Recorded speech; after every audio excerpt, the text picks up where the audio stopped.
السلام علیکم۔ سارہ کے الفاظ میں خوش آمدید۔ ایک سرسبز گاؤں میں ایک محنتی کسان رہتا تھا۔ اس کی زمین زیادہ وسیع نہیں تھی، مگر اس کے دل میں ایمان بہت وسیع تھا۔ ہر سال وہ اپنے فصل کو اپنی اولاد کی طرح سنبھالتا، زمین کو وقت دیتا، پانی دیتا، محنت کرتا اور پھر خاموشی سے آسمان کی طرف دیکھ کر دعا کرتا کہ یا اللہ، اب اس محنت میں برکت تیرے ہاتھ میں ہے۔ گاؤں والے اکثر اس کا مذاق اڑاتے اور کہتے، صرف دعا سے کچھ نہیں ہوتا، قسمت بھی کوئی چیز ہوتی ہے۔ کسان مسکرا کر صرف اتنا کہتا، قسمت بھی اسی کے حکم سے بدلتی ہے جس پر میں بھروسہ کرتا ہوں۔ اس سال حالات پہلے سے زیادہ سخت تھے۔ کئی ہفتوں تک بارش نہ ہوئی، زمین خشک ہونے لگی، پودوں کے رنگ بدلنے لگے اور ارد گرد کے کسان پریشانی میں مبتلا ہو گئے۔ کچھ لوگوں نے اپنی زمینیں بیچنے کا فیصلہ لیا اور کچھ نے قرض لینے کی تیاری شروع کر دی۔ لیکن وہ کسان ہر صبح پہلے سے زیادہ محنت کرتا، مٹی کو سنوارتا، نہر سے جہاں تک ممکن ہو پانی لاتا اور ہر شام سجدے میں گر کر کہتا، اے اللہ، میری طاقت ختم ہو سکتی ہے مگر تیری قدرت کبھی ختم نہیں ہو سکتی۔ ایک دن گاؤں میں ایک امیر تاجر آیا۔ اس نے کسان کی کمزور ہوتی فصل دیکھی اور نہایت کم قیمت پر پوری زمین خریدنے کی پیشکش کر دی۔ اس نے کہا، چند دن بعد یہ فصل مکمل تباہ ہو جائے گی، اس سے پہلے سب کچھ ختم ہو، میری بات مان لو۔ بہت سے لوگوں نے کسان کو یہی مشورہ دیا ہے کہ نقصان سے پہلے زمین بیچ دینا ہی عقل مندی ہے، مگر کسان نے نہ غرور کیا اور نہ جلد بازی۔ اس نے سکون سے جواب دیا، زمین میری ہو سکتی ہے لیکن اس کی روزی کا مالک اللہ ہے، جب تک وہ فیصلہ نہ کرے میں امید نہیں چھوڑوں گا۔ وقت گزرتا گیا اور آزمائش مزید سخت ہو گئی۔ ایک صبح کسان نے دیکھا کہ فصل پہلے سے بھی زیادہ کمزور دکھائی دے رہی ہے۔ ایک لمحے کے لیے اس کے دل میں بھی خیال آیا کہ شاید سب لوگ ٹھیک کہتے ہیں، مگر اگلے ہی لمحے اس نے اپنے دل کو سمجھایا کہ توکل کا امتحان آسان دنوں میں نہیں بلکہ انہی لمحوں میں ہوتا ہے جب ہر ظاہری سبب ختم ہوتا نظر آئے۔ اس نے دوبارہ اپنی محنت جاری رکھی اور دل کو شکایت سے بچائے رکھا۔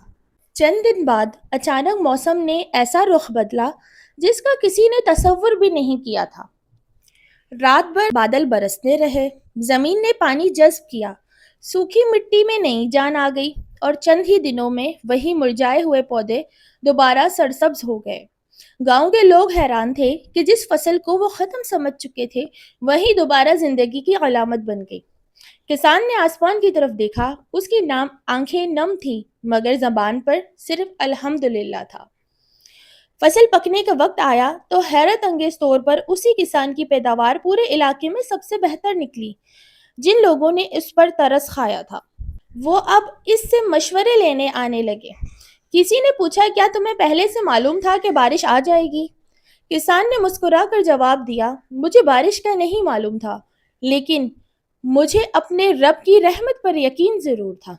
انسان کو ہر چیز کا علم نہیں ہوتا مگر اللہ ہر چیز کو جانتا ہے۔ وہی تاجر دوبارہ گاؤں آیا۔ اس نے دیکھا کہ جس زمین کو وہ معمولی قیمت میں خریدنا چاہتا تھا آج اس کی قیمت کئی گنا بڑھ چکی ہے۔ اس نے کسان سے کہا، تم نے بڑا خطرہ مول لیا تھا۔ کسان نے نہ فخر کیا نہ طنز کیا بلکہ بڑے سکون سے بولا، خطرہ اس وقت ہوتا ہے جب انسان اللہ سے امید توڑ دے۔ جو اپنے رب پر بھروسہ رکھتا ہے وہ نقصان میں بھی سبق دیکھتا ہے اور کامیابی میں بھی شکر ادا کرتا ہے۔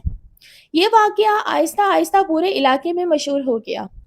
لوگ اس کسان کو کامیاب زمیندار نہیں بلکہ مضبوط ایمان والا انسان کہنے لگے۔ اس نے ہر ملنے والے کو یہی نصیحت کی کہ توکل کا مطلب صرف دعا کرنا نہیں بلکہ دعا کے ساتھ مسلسل محنت، صبر، دیانت اور اچھا گمان بھی ضروری ہے۔